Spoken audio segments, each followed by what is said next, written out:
Have you ever witnessed something so petty and outrageous that you didn't know whether to laugh or scream? That's exactly how I felt as I tightened the last bolt on a 6-foot wooden fence, a fence that now split the lakefront in half. It cut through the grass, dock, and even the water like it was drawn with a legal scalpel. Behind me, a dozen stunned neighbors stood speechless, watching as this bold barrier transformed our once shared paradise. On the other side stood Margaret, cousin to our infamous HOA president, Karen, frozen in disbelief. Her luxury lounge chairs and half-built jet ski ramp were now permanently stranded behind a solid wall of lumber. But let me back up. 5 years ago, I bought my dream home in Willowbrook Estates. The biggest draw. Deeded lakefront access.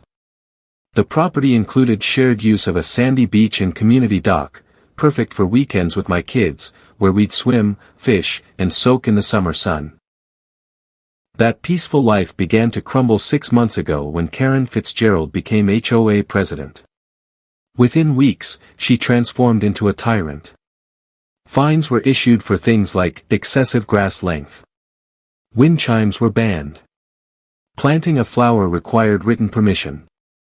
It was absurd. But what made it worse was her blatant favoritism. Her brother-in-law became the paid landscape inspector. Her childhood friend landed the pool cleaning contract. And when her cousin Margaret came to stay for the summer, it seemed the rules simply didn't apply to her.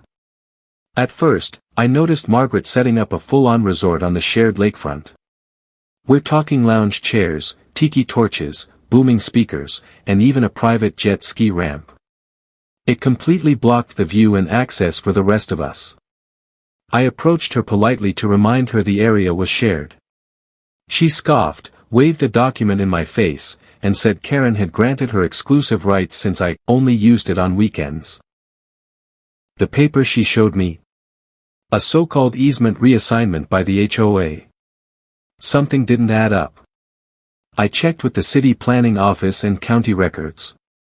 Both confirmed the lakefront was deeded to individual properties, mine included, and no HOA vote could override that. Karen's document was legally worthless. I presented the findings at the next HOA meeting. Karen lost it, face red, hands gripping the podium, shouting about mysterious bylaw amendments that no one else had ever heard of. She even claimed challengers would be fined $500 per day.